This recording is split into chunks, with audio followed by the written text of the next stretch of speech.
Boa noite a todos. Estamos aqui hoje reunidos para a nossa aula do curso de Iniciação ao Espiritismo, do livro de Terezinha de Oliveira. Nós vamos trabalhar aqui hoje o capítulo 21. Capítulo 21, Provas e Expiações. O capítulo 21 da Terezinha de Oliveira ela vai estar baseado principalmente no Livro dos Espíritos, nas questões de 257 a 270. Vamos então continuar com as nossas reflexões, iniciando pela nossa prece. Agradecendo ao Mestre Jesus e aos amigos espirituais por mais esta oportunidade de estarmos aqui reunidos, estudando, aprendendo, esclarecendo o nosso coração, a nossa mente, trazendo os ensinamentos para a nossa prática do dia a dia, a fim de que nós realmente estejamos cada vez mais preparados, cada vez mais esclarecidos nessa doutrina tão consoladora que nos orienta e nos auxilia a crescer e evoluir. Muito obrigada, Jesus, muito obrigada aos amigos espirituais por esta oportunidade e que assim seja. Nós começamos então falando sobre o que são as provas, o que são as expiações. E a gente vai entender que as tribulações que nós enfrentamos na nossa vida, elas vão constituir para nós, que somos espíritos encarnados aqui na Terra, o que a gente chama então de provas ou expiações. Então, essas tribulações que nós enfrentamos podem ser consideradas provas ou expiações. E qual será que é a diferença entre uma e a outra, né? Bom, as provas, né, na linguagem espírita, provas significam situações que vão servir de aprendizado para a gente, vão servir testando a nossa capacidade. Porque o nosso aprendizado, muitas vezes, ele pode acontecer aqui no plano da matéria e também no plano espiritual. Quando nós estamos no plano espiritual, nós aprendemos muita coisa. Mas onde é que nós vamos testar esse conhecimento? Onde é que nós vamos ter certeza que aquele aprendizado realmente ficou fixado, né? Que diante de uma situação difícil, a gente consegue permanecer naquela paciência, naquela amorosidade, né? Naquela honestidade que nós desenvolvemos, né? Que nós estudamos tanto, nos esforçamos para apresentar, para crescer, para aprimorar, né?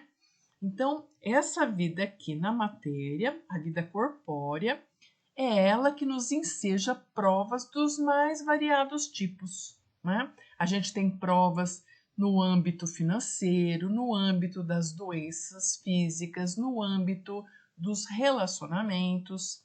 E a providência divina, ela vai fazer com que a gente passe por elas. Por quê? Porque elas são necessárias para o nosso progresso intelectual e moral. Então, as provas, elas são, na verdade, desafios, oportunidades para que a gente possa realmente crescer e se aprimorar em todos os âmbitos, né? Sem as provas, então, segundo o livro da Terezinha aqui, a gente vai ver que nós não conseguiríamos atingir o nosso pleno desenvolvimento. Nós não nos conheceríamos em profundidade. Nós não saberíamos como nós somos realmente. O nosso autoconhecimento ficaria prejudicado. Nós também não conseguiríamos conhecer o que são e o que representam as coisas e os seres que nos rodeiam. Nós não descobriríamos tudo que é possível ser feito no mundo, tudo que somos capazes de fazer. Bom, então aqui a gente vai lendo no livro tudo aquilo que a gente não conseguiria sem as provas. Então, para ficar mais fácil, eu traduzi aqui o que a gente consegue com. Muito bem, vamos lá. Com as provas, nós atingiremos o pleno desenvolvimento das nossas potencialidades, certo? Então, essas potencialidades, elas são em vários âmbitos diferentes. Então, uma encarnação só não é suficiente, a gente pode dizer assim, para que o nosso aprimoramento se dê em todas as áreas. Então, se em uma encarnação eu aprendo, por exemplo, sobre matemática, dificilmente eu vou conseguir aprender na mesma sobre literatura, sobre geografia. Então, esse pleno desenvolvimento, ele necessita de passar por experiências diferentes. Essas experiências diferentes, então, são as provas, são os desafios.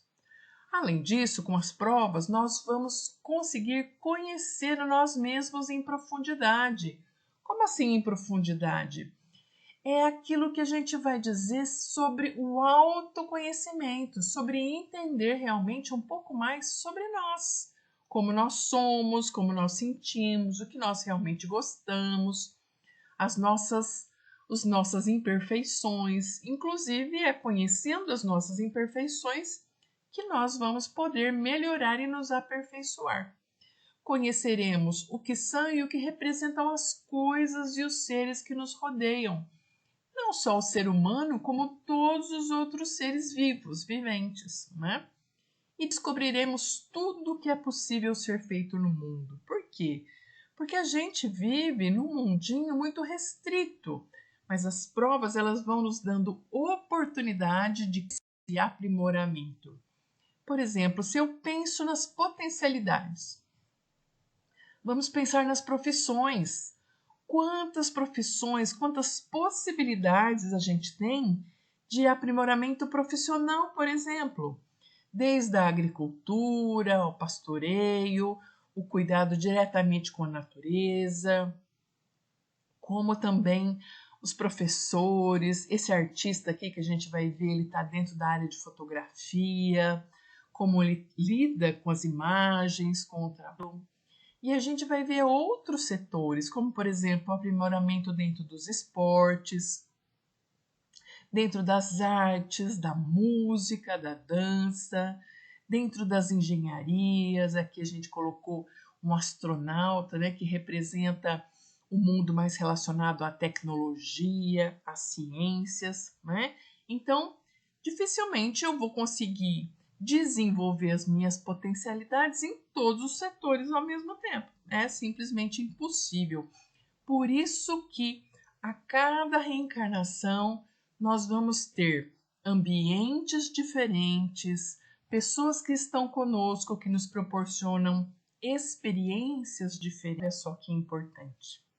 E por que as provas são também fundamentais para a gente?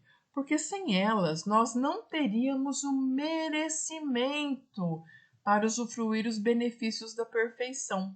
Então, o que significa isso? Significa que eu só vou passo a passo conseguindo me aperfeiçoar conforme eu vou encarando, vivenciando e vencendo essa prova. Então, a gente pode dizer assim, que quem já foi provado, ou seja, quem já passou por uma determinada prova difícil e conseguiu obter daquela prova todo o progresso possível, essa pessoa ela é capaz de viver e agir com acerto em relação ao que ela já aprendeu e desenvolveu. Então, os espíritos evoluídos, eles já passaram com sucesso total pelas provas da vida ao longo das encarnações. Por isso, agora, eles se apresentam seguros e confiantes onde, quando, como e com quem estiverem. Por isso, a frase de Jesus, quem me convence de pecado? O que Jesus queria dizer? Que ninguém era capaz de fazê-lo, né, pecar, que ele não cairia em tentação de coisas que para a gente são muito tentadoras. Por quê? Porque passou por aquele tipo de prova, já venceu aquelas provas, né? Então, aquelas provas todas são conquistas que já foram já foram adquiridas por aquele espírito. Mas Priscila, vamos pensar um pouquinho sobre essas provas, né? Essas provas, eu tenho escolha ou não tenho escolha sobre elas? Vai depender. Vai depender do quê? Vai depender do meu grau de evolução. Conforme eu vou me tornando um espírito um pouquinho mais evoluído, o meu livre-arbítrio vai crescendo. Lógico, cresce a minha liberdade, mas cresce também a minha responsabilidade sobre as minhas escolhas. Então, as provas pelas quais teremos de passar numa existência terrena, elas costumam ser definidas antes da encarnação, não é? A gente faz um planejamento lá quando a gente ainda está na erraticidade, quando a gente ainda está no plano espiritual. É lá que nós vamos fazer uma avaliação completa da nossa situação espiritual, o que acertamos ou erramos na existência precedente e as outras também, o que precisamos corrigir, o que nos falta desenvolver, o que já podemos e queremos realizar. Então, veja só, a gente vai conseguir fazer uma avaliação de como foram as últimas encarnações, a última situação onde eu estava, e avaliando o passado, eu consigo planejar o futuro, certo? Então, eu vou fazer um acordo aqui, um combinado com o meu mentor, com os amigos espirituais. Para quê? Para que eu possa escolher as melhores provas possíveis. E veja bem, provas que eu seja capaz de realmente enfrentar, vencer. Então eu vou contar com o apoio muitas vezes de pessoas encarnadas e também desencarnadas para que eu tenha sucesso, para que eu realmente consiga vencer naquele planejamento das provas que estou colocando aí, né, na minha listinha do meu projeto reencarnatório. Então eu preciso de muito apoio e de muito esclarecimento para escolher bem as minhas provas. Uma boa escolha de provas é muito importante para que possamos ser bem-sucedidos, alcançando o maior progresso possível na nossa nova encarnação. Então, sim, eu tenho direito de escolher, mas vamos lembrar, junto com o direito vem também os deveres. Se nós tivermos condições evolutivas para escolher, nós mesmos poderemos escolher o gênero de provas, o tipo de provas pelas quais haveremos de passar, né? É lógico que a gente vai ter uma assessoria técnica aí dos bons espíritos que estão ali juntos conosco. Eles podem nos ajudar a examinar as possibilidades. Para quê? Para que eu não pegue nem provas de mais e nem provas de menos. Para que eu possa realmente escolher provas que eu já esteja preparado para vivenciar com um bom prognóstico de acerto, de vitória, né? Então, eles vão nos auxiliar a pensar, a ponderar quais serão essas provas. Mas veja bem, eles não vão decidir por nós. A escolha, a decisão é sempre nossa, né? Nós então escolhemos apenas o gênero, mas a gente não vai escolher os mínimos detalhes, não, viu, gente? Esse detalhamento, essas particularidades, isso aí vai acontecendo conforme a vida acontece, conforme a nossa posição, conforme o nosso enfrentamento das situações que vão. Então, por exemplo, vamos supor que eu escolha nascer entre malfeitores, um lugar onde tem muita bandidagem. Eu já sei que tipo de arrastamento, que tipo de dificuldade eu vou encontrar ali, o que eu vou estar exposto, que tipo de dificuldade eu vou encontrar no meu caminho, mas eu não sei como é que eu vou lidar com isso, como é que eu vou utilizar o meu livre-arbítrio diante daquelas situações, se eu vou conseguir ou não lidar bem com aquelas situações. É para que, sim, que dê tudo certo. Então, somente são previstos os fatos principais, os que devem concorrer para o destino que Deus nos deu. E qual é esse destino? O de evoluirmos para a perfeição, né? Então, por exemplo, eu escolho, por exemplo, as condições de nascimento. Quem pode ser meu pai, minha mãe, as pessoas da minha família, se eu vou ter alguma deficiência orgânica, alguma coisa diferente no meu corpo, né, que é tão importante como recurso para o meu trabalho, se eu vou nascer num país diferente, se eu vou ter uma religião aonde eu vou ter os conhecimentos necessários ou o preparo necessário para aquelas dificuldades que eu vou enfrentar. Então, de modo geral, né, essa conformação, essas circunstâncias mais gerais, elas são sim previstas, né? Agora, os detalhes, os acontecimentos secundários, eles vão surgindo conforme a vida vai acontecendo. Então, vamos lembrar, uma boa escolha de provas é muito importante para que possamos ser bem-sucedidos. Então, veja bem, se Deus permite que a gente faça uma escolha de uma prova, é porque nós já temos possibilidade de nela triunfar. Então, não seria permitido para a gente que a gente tivesse uma prova no nosso caminho onde fosse impossível que a gente vencesse, tá, gente? Porque isso seria um contrassenso, né? É como querer que uma criança de 2, 3, 4 anos aprenda ou desenvolva uma equação muito complexa aí dentro da matemática. Não é apropriado para o grau de desenvolvimento dela. Mesmo acontece com a gente, né? Mas às vezes a gente é meio afoito, né? A gente fica querendo vencer todas as provas de uma vez só. A gente acha que a gente vai dar conta de tudo. Então, o que a gente faz?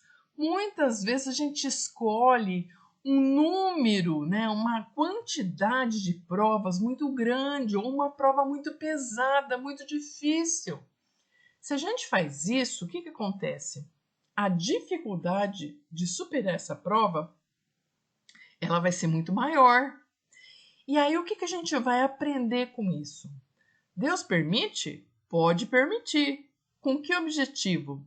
De que a gente aprenda que a gente ainda não está suficientemente forte para enfrentar aquele tipo de prova com bom êxito.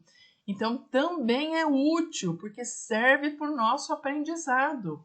E aí, de uma próxima vez, a gente pode ser mais comedido, mais modesto, né? Menos ambicioso no enfrentamento das nossas provas. Muitas vezes a gente quer ter rapidez, né? Uma coisa que exige muito mais dedicação e muito mais paciência nossa. Então, sim, muitas vezes Deus nos deixa com essa liberdade de escolha, mas sempre lembrando que a responsabilidade é toda nossa pelos nossos atos diante dessas provas aí e também das consequências que vierem a causar, tanto se a gente falhar como se a gente abandonar, né, aquela missão, aquela prova que a gente se propôs a realizar. Então, veja bem, por isso que é tão importante a gente ter esse planejamento e a humildade na hora da gente escolher as provas para enfrentar. Mas o que acontece com a gente, com o espírito? Nem sempre a gente tem o preparo pleno para fazer essas boas escolhas. Isso pode acontecer quando a gente ainda não sabe escolher as provas. Nesse caso, a gente vai ter ajuda, a gente vai ter o auxílio dos espíritos superiores que vão eles traçar o caminho que a gente deve seguir. Como a gente faz com uma criança, por exemplo, né? Então, eles vão servir de tutores para a gente, né? Eles que vão nos mostrar aquilo que é necessário que a gente faça. Então, eles vão fazer uma programação geral para a gente, sabe?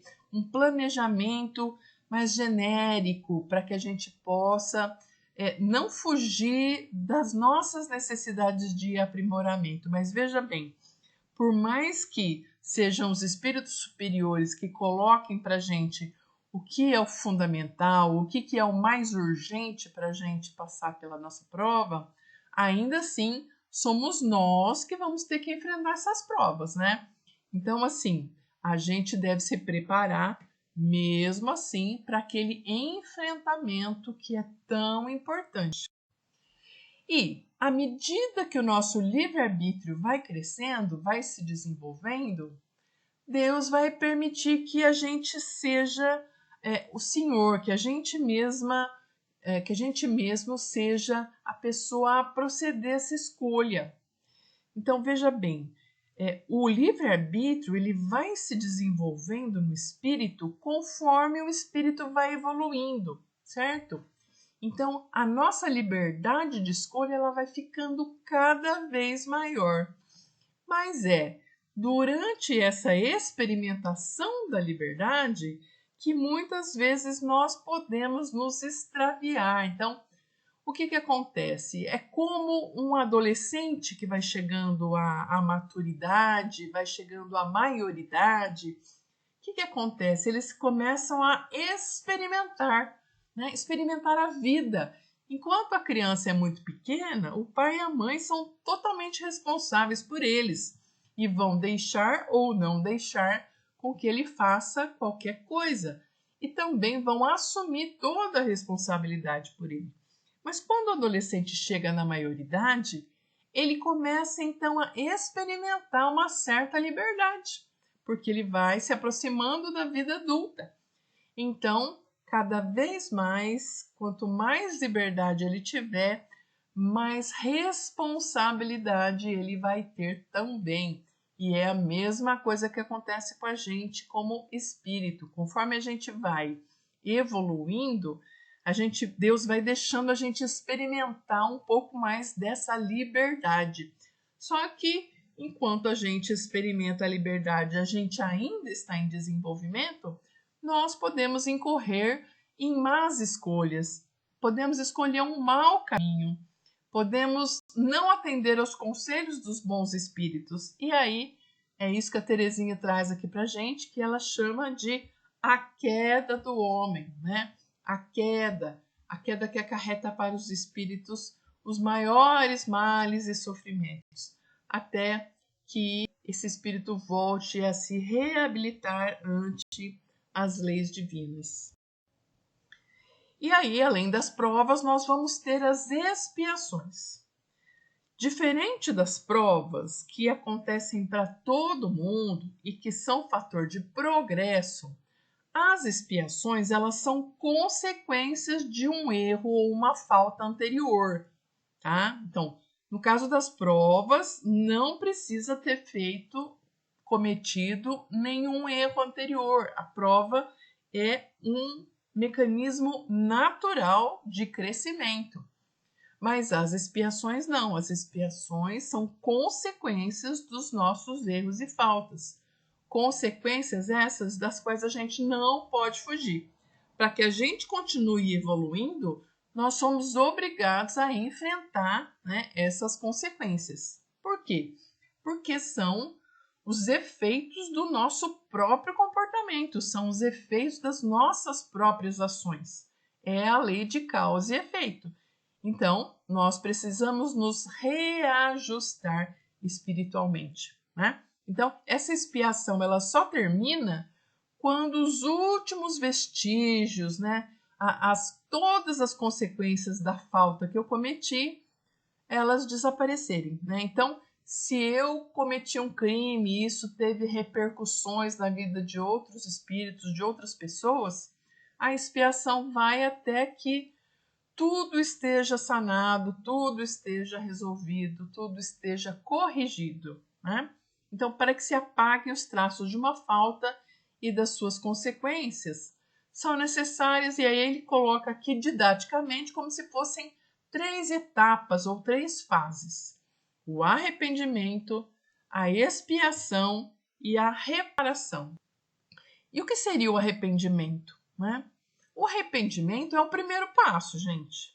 Só o arrependimento não é suficiente, não, mas não tem jeito de eu passar para as outras etapas de expiação e reparação se eu não passar por esse arrependimento. Por quê?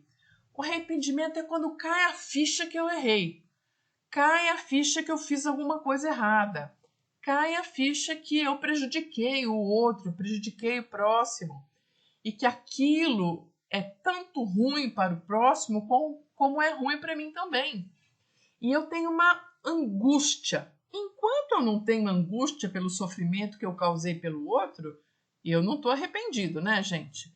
Eu só vou perceber realmente que eu lesei, né, a outra pessoa, o outro espírito, quando eu me angustio, né, quando eu me arrependo e quando eu acredito com esperança que tem o que ser feito para eu me recuperar e para eu corrigir aquilo que eu fiz de errado, tá? Então, esse é o arrependimento, é o primeiro passo, né? Esse arrependimento, ele pode tanto ser logo depois que eu cometi o erro, ainda aqui na matéria, no plano da matéria, pode ser logo que eu desencarne, né, lá no plano espiritual, ou muito depois que eu desencarne lá no plano espiritual.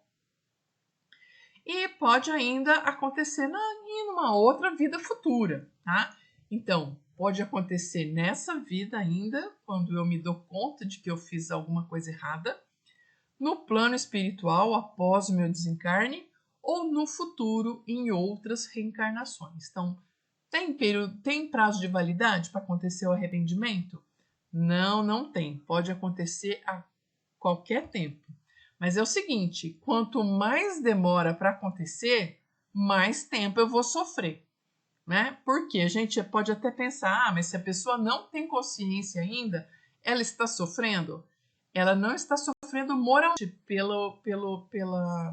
por entender que ela fez uma coisa errada, mas ela está sim sofrendo as consequências daquilo que ela fez, tá? Por quê? Porque não tem jeito da gente fugir às consequências das nossas ações. E a expiação? A expiação ela vai vir junto e após, né, o arrependimento e vai consistir em sofrimentos que tanto podem ser físicos como podem ser sofrimentos morais consequentes àquela falta, tá? Seja na vida atual, seja na vida espiritual ou ainda numa nova experiência corporal. Então, do mesmo jeito que o arrependimento, a expiação ela pode vir, né, a qualquer momento. E não tem uma regra absoluta nem quanto à natureza e nem quanto à duração da expiação. Por quê? Porque ela varia segundo a natureza e a gravidade da falta. E, gente, é muito comum a gente achar que do mesmo jeitinho que a pessoa lesou, vai acontecer com ela, né? Então, por exemplo, se ela matou com uma faca, ela vai ser morta também do mesmo jeito. Isso não corresponde à verdade, gente. Nem sempre é assim que acontecem as coisas. Porque a maneira como a natureza, o universo, o mundo vai ter de devolver para a gente uma experiência que vai fazer a gente perceber o quanto aquilo que a gente fez machucou o outro, lesou a vida do outro, prejudicou o outro. Existem várias maneiras disso acontecer, tá? Por isso que a gente não tem como prever, né, como é que vai ser essa expiação, tá? E tudo vai depender também das circunstâncias atenuantes ou agravantes. Ô, Priscila, como são essas circunstâncias atenuantes ou agravantes aí? Então vamos ver, vamos imaginar uma pessoa que rouba. Tá, uma pessoa que rouba, mas ela tem muito dinheiro, ela já tem muito dinheiro, ela rouba por costume ou por ganância. Será que as consequências e a responsabilidade dessa pessoa é a mesma daquela pessoa muito pobre, miserável, que está morrendo de fome e roubou para comer ou para alimentar os filhos? Veja bem, gente, o roubo ele continua sendo errado em qualquer situação, tá? mas a responsabilidade e as consequências daquilo que a pessoa fez, isso é diferente e vai variar conforme a educação que a pessoa teve, o grau de entendimento que essa pessoa teve, a intenção que essa pessoa teve. É sobre isso, então, que a Terezinha fala aqui. Circunstâncias atenuantes ou agravantes. Então, as consequências para nós daquilo que nós fizemos vai depender, então, desses atenuantes ou agravantes. A única lei geral é que toda falta terá corrigenda e todo ato meritório terá recompensa segundo o seu valor. Né? Então, assim, independente de tudo, se eu cometi uma falta, aquilo vai precisar ser corrigido. E independente de tudo, se eu fiz algo bom, algo correto, aquilo terá uma recompensa segundo o seu valor. Né?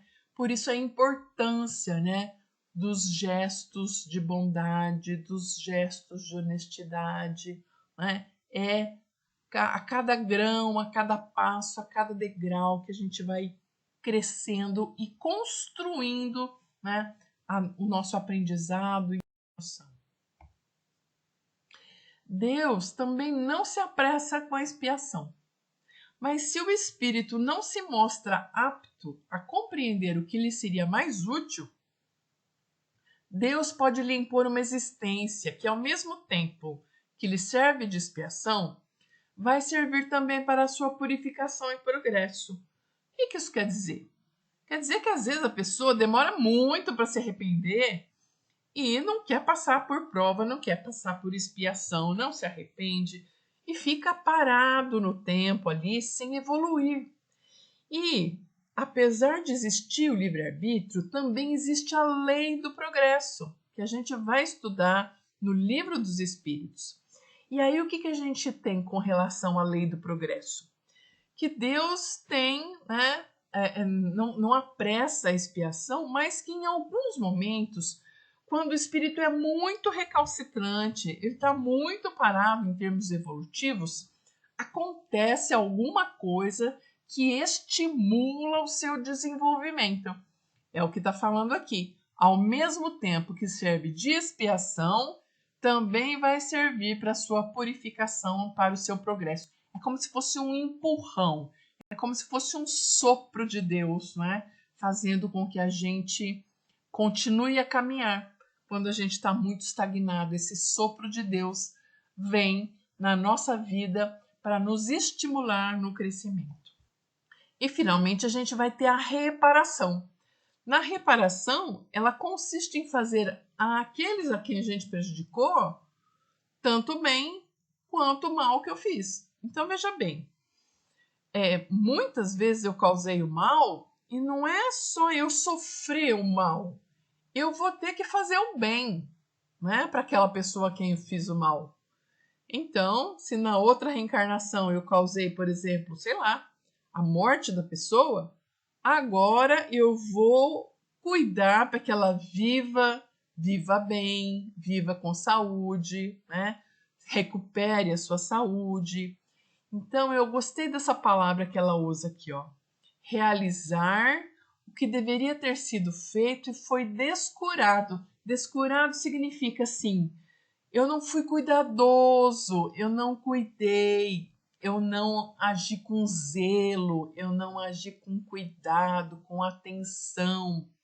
Então, todo aquele dever que foi desprezado por mim, agora eu vou ter que redobrar o meu cuidado diante daquela pessoa a quem eu lesei, que muitas vezes pode vir como meu filho, um filho adoecido, um filho que precisa de muita atenção, muito afeto, muito carinho, tudo aquilo que eu deixei de dar, deixei de prestar, vem agora, né, com uma necessidade redobrada que eu tenho que atender com mais zelo, com mais carinho, com mais afeto, com mais atenção, tudo redobrado. Por que redobrado? porque no passado faltou. Eu descurei, eu descuidei. Então agora nessa vida vem tudo dobrado para eu fazer por esta e pela outra onde eu não fiz, né? Então, a reparação é praticar o bem em compensação ao mal praticado ou ao bem que eu deixei de praticar, tá certo?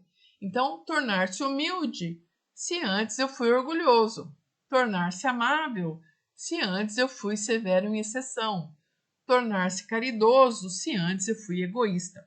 Então, quem não repara os seus erros numa existência, ou por fraqueza, ou por má vontade, em algum momento aí na frente terá de fazê-lo, numa próxima reencarnação. Então, eu posso adiar uma conta, mas eu não posso deixar de pagar.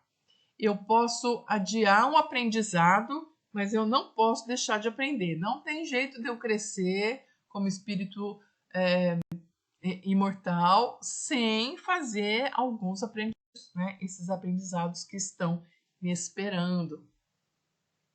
Então, eu tenho que enfrentar, né, isso aí que ela chamou de destino.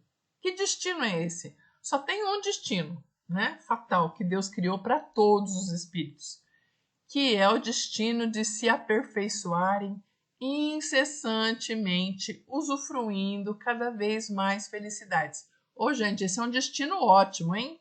Esse é um destino maravilhoso. Então, para eu usufruir cada vez mais felicidade, o que vai acontecer é que cada vez que eu aprendo algo, que eu me aperfeiçoo, eu me aproximo de Deus. Eu me aproximo da bondade, da misericórdia divina. E não tem como não ser feliz se aproximando de Deus. Então a gente vai usufruindo cada vez mais dessa sintonia, dessa proximidade com o Criador. E isso vai nos tornando mais esclarecidos, mais amorosos, mais livres e mais felizes. Não é?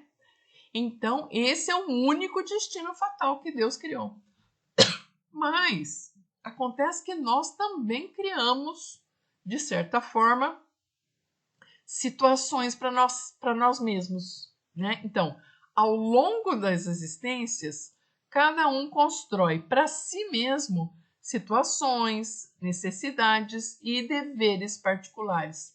Então, se eu crio um débito, eu estou criando para mim mesma um dever particular de pagar aquela conta que eu criei. Então, esse vai ser o meu destino pessoal, tá? Então, precisamos enfrentar corajosamente esse destino que nós mesmos criamos para nós.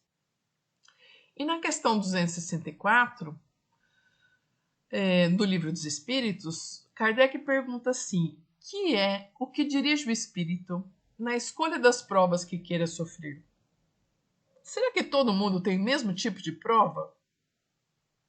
E os espíritos respondem assim, que o espírito ele vai escolher de acordo com a natureza das suas faltas.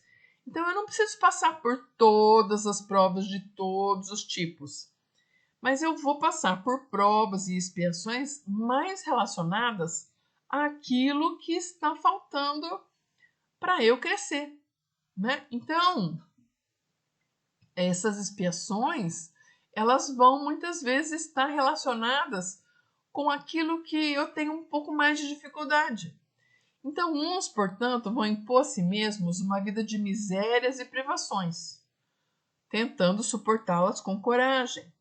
Já outros vão preferir tentações da riqueza, que também, olha, gente, não é fácil, da riqueza e do poder, porque são muito mais perigosas, pelos abusos e pela má aplicação a que podem dar lugar, pelas paixões inferiores que uma e outras desenvolvem.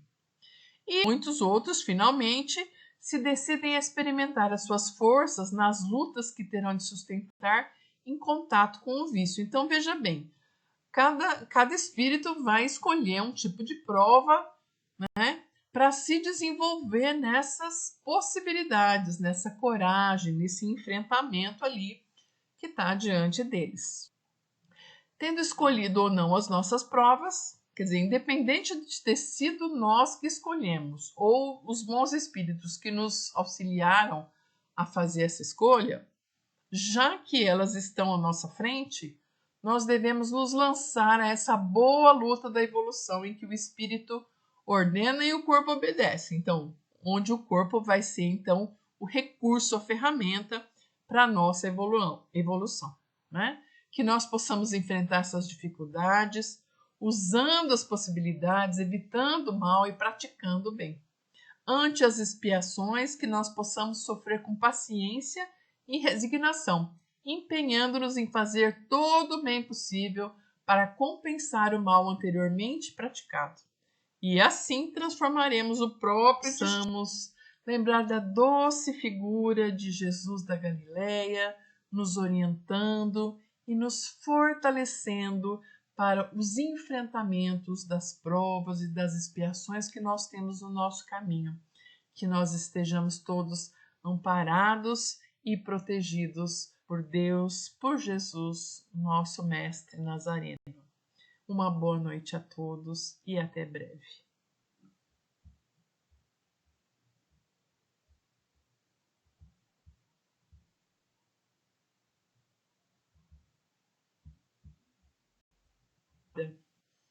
Que nós possamos, nessa noite, sermos gratos a Jesus, aos amigos espirituais,